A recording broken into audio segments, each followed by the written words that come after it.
আমি পৃথিবীর সবচেয়ে সুন্দর নারী। কেন আমি এটা বললাম সেটাই বলবো। Please like and follow. Hello everyone, this is Fatema. Welcome Fatema blogs. সকাল সকাল উঠে দেখেন সায়ান বুড়ো বিছানার থেকে উঠতেছে না, তাকে অনেক জোর করে আদর করে বিছানার থেকে উঠাইতে হলো, কারণ তার সকালবেলা আজকে ঘুম ভাঙতেছিল না।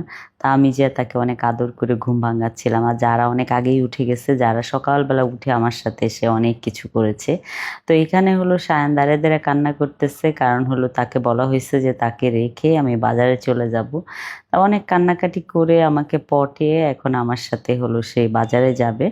আর আমি কেন বললাম যে আমি পৃথিবীর সবচেয়ে সুন্দর নারী বা সবচেয়ে সুখী নারী, কারণ আলহামদুলিল্লাহ আমি 3টা বাচ্চার মা। এর থেকে সুখ আর এর থেকে আনন্দের কিছু হতেই পারে না আমার লাইফে, আমার মনে হয়। তো মা হিসাবে আমার যেটা মনে হয় যে এরা যখন আমার আশেপাশে থাকে তখন আমি পুরা দুনিয়া ভুলে যাই। আমার দুনিয়া একদিকে, এরা একদিকে। সো আমার কাছে এই যে এদের সাথে টাইম কাটানো, এদের সাথে খুনসুটি, এদেরকে নিয়ে ঘুরতে যাওয়া বা এদেরকে নিয়ে বাজার করা, সব কিছু আমার কাছে খুবই স্পেশাল। তো ফাইনালি আমি চলে আসলাম কচুক্ষেত বাজার। আমি অনেক মাছ কিনবো, আজকে মাছের বাজার বাসায় ঢুকবে। আমি মাসে একবার মাছের বাজার করি, আর হলো আমি সবসময় কচুক্ষেত থেকেই মাছের বাজার করি, কারণ এখানে অনেক ভ্যারাইটিস মাছ পাওয়া যায়।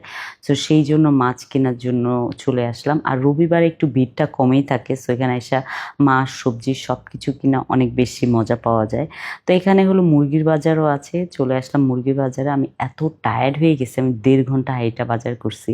তো আমাকে একটা চেয়ার দিল, আমি বসে চেয়ারে বসে হলো দোকানদারের সাথে বসে বসে গল্প করতেছিলাম। আর আমার হলুদের গুঁড়া আর মরিচের গুঁড়া ভাঙানো হচ্ছে মেইলে। তারপরে হলো সব বাজার নিয়ে এখন আমি রওনা দিলাম গাড়ির উদ্দেশ্যে। পার্কিংয়ে গাড়ি রাখা আছে, সো গাড়ি করেও এখন বাসায় চলে যাচ্ছিলাম। তবে একটা জিনিস কি জানেন, এই যে মানে আমি ফ্রেশ ফ্রেশ জিনিস কিনি, আমার হাজব্যান্ড আমার বাচ্চারা খুব বেশি মজা পায় খাবার খেয়ে। আমার বাসায় সবচেয়ে ইম্পর্ট্যান্ট হলো খাওয়া। সো খাওয়া অনেক ভালো হইতে হবে, না হলে বাচ্চারা অনেক বেশি রাগ করে।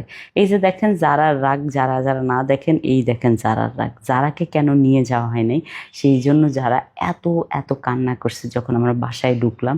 তার কান্না কোনো মতেই থামানো যাচ্ছিল না। কোনো মতে থামিয়ে আমার অনেক ক্ষুধা লাগছে, আমি বসে বসে ভাত খাচ্ছিলাম।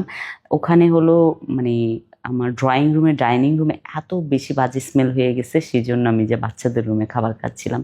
তারপরে যারাকে বললাম চলো রেডি হও, আজকে তোমাকেও সাথে নিয়ে বের হব। তো আমরা এখন আমি জায়ান যারা রেডি হচ্ছি, কারণ হলো আমরা যাব হলো জায়ানের কিছু বুকস কালেকশন দরকার, তো সেই জন্য যাচ্ছি। তো আমরা বের হয়ে গেলাম। আর এই যে দেখেন যারা আর জায়ানের একটা ডিফারেন্ট বন্ডিং আছে। এই বন্ডিংটা না জায়ান আর সায়ানের নাই। যেমন জায়ান আর সায়ান মোটামুটি মারপিট করে, আর যারা আর জায়ান হলো মোটামুটি সারাক্ষণ আদর করেই যারাকে রাখে, আর যারা উল্টা জায়ানকে মারে। জায়ান কিচ্ছু বলে না, জায়ান শুধু বোনের মায়ের খেয়ে চুপচাপ বলে, দেখছো মাম্মা যারা আমাকে মাইর দিচ্ছে, একটুকুই বলে, এর বেশি কিছু বলে না। সায়ানের বেলা হলো মাইর দিত। আচ্ছা যাই হোক, আমরা শাহাবুদ্দিন পার্কে চলে আসলাম। শাহাবুদ্দিন পার্কে এসে এখানে বই কিনতেছিলাম। তো তবে একটা জিনিস কি, এখানকার আমার মনে হয়েছে বই প্রাইস রেঞ্জটা একটু বেশি। সো আপনারা যদি কিনেন বুঝে শুনে কিনতে হবে। তো জায়ান এখানে 2টা বই পছন্দ করলো, তারপর হলো আমরা বিল করতে চলে গেলাম। ওনাদের আজকে এখানে কোনো একটা প্রোগ্রাম চলতেছিল, আমরা খুবই অকওয়ার্ড টাইমে গিয়েছিলাম। তারপর যাই হোক আমি বইটই নিয়ে এখন যারা আর সায়ানকে নিয়ে বের হয়ে যাবো, আমার সাথে মার্জানও ছিল। তো এই যে যারা হলো জায়ানকে পিটাইতেছে, জায়ান কিচ্ছু বলে না। তারপর আমাদের বইটই কিনে এখন আমরা হলো বাসার উদ্দেশ্যে রওনা দিব। আর যারা হলো চান্স পাইলে বাইকে টিস টিস করে মাইর দেয়। তো মোটামুটি আলহামদুলিল্লাহ আজকের টাইমটা খুবই ভালো গিয়েছে, আর সব কিছু মিলে আল্লাহর কাছে শুক্রিয়া।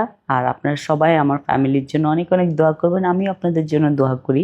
Thank you so much for watching my video. Bye bye, আল্লাহ হাফেজ।